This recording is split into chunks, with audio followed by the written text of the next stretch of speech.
we Lominsons are sworn to strive, till sea swallows all. And swallow all it would have had Leviathan prevailed. That we still strive now, we owe in no small part to you. Not for the first time, you have delivered Limsa Lominsa from the wrath of a primal. Never has our nation known a stouter ally. On behalf of my people, I give you my humblest thanks.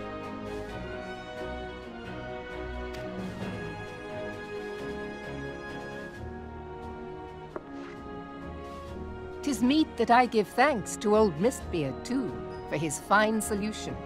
Whatever else he may have been, 'tis clear he was a resourceful soul.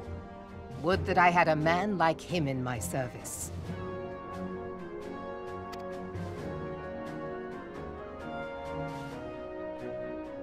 Before I set foot in these lands, I had no inkling that the people of Eorzea contended with such mighty foes. Suffice it to say, their existence came as something of a shock, as did the idea that they could be defeated. This experience has served to remind me of the vastness of the world, and the boundless potential of man.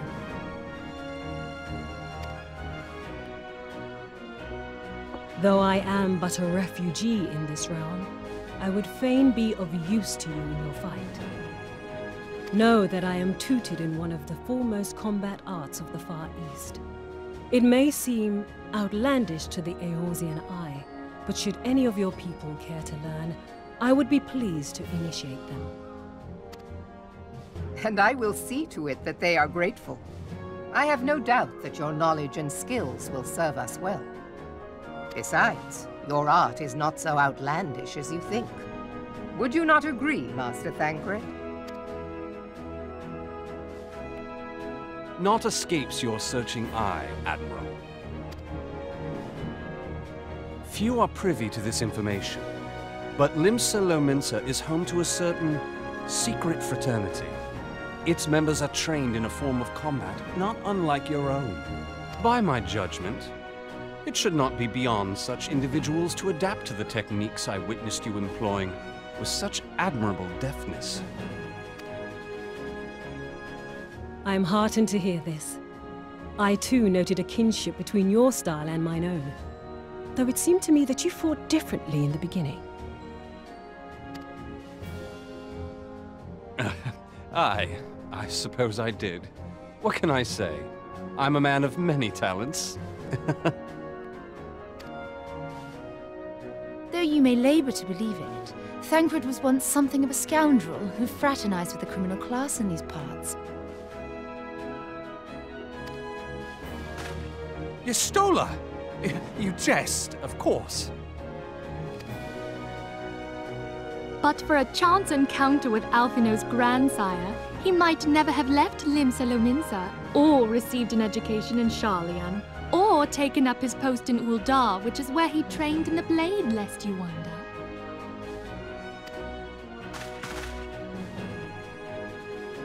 Minfilia, please!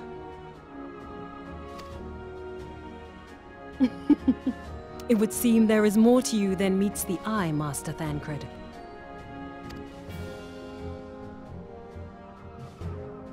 Lady Yugiri, I am told that you and yours came to Eorzea seeking permanent resettlement, and that many domins have since been engaged as frontier hands at Revenant's Toll. Morderna is many things, but a place of refuge it is not. Know that I would like nothing better than to furnish your people with a new home here on Lominsan soil. Alas, racked by instability as we are, our nation is in no fit state to take you in. Yet I'll not have it said that we turned a blind eye to your suffering. Until such time as we can do more, I pledge to send provisions. We are in your debt, Admiral. I realize that it scarce qualifies as repayment, but if it please you, I shall set about sharing my martial knowledge with your people at once.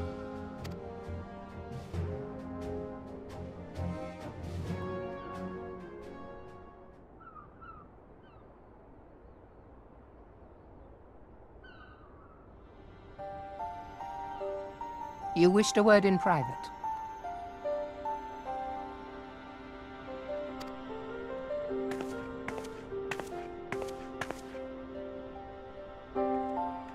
The better not to spoil the festive mood. History repeats itself, Admiral. As the kobolds did before them, the Sahagin resorted to summoning their god over a territorial feud.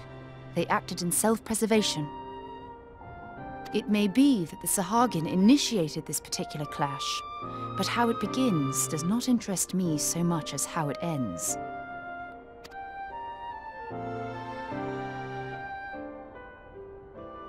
I have not forgotten our conversation, Y'shtola. I am aware that man bears part of the blame for the Primal's existence. Nor am I ignorant of the Sahagin's reason for acting. They sought to secure a place to breed and multiply that their kind might survive. Self-preservation, as you say. But we have as much right to live and thrive as they. If our own survival is threatened, are we to lay down our arms and welcome oblivion? Nay. And so you kill, that you might live. Yet if living is a right, then that right belongs to all peoples, be they men or beastmen. I'll not deny your reasoning. But when a storm gathers, it falls to me to see my people safely through it. That is my duty, and I shall do it.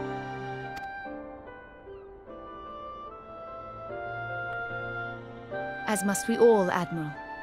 Stay the course, then. But know that it will lead to no good end.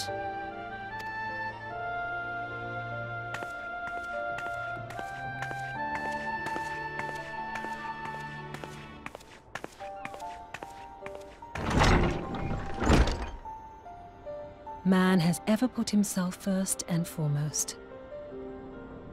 To justify his actions, he clads himself in the armor of righteousness, though it be a fancy of his own making. In this, mayhap the Garleans and we Domans are not so different.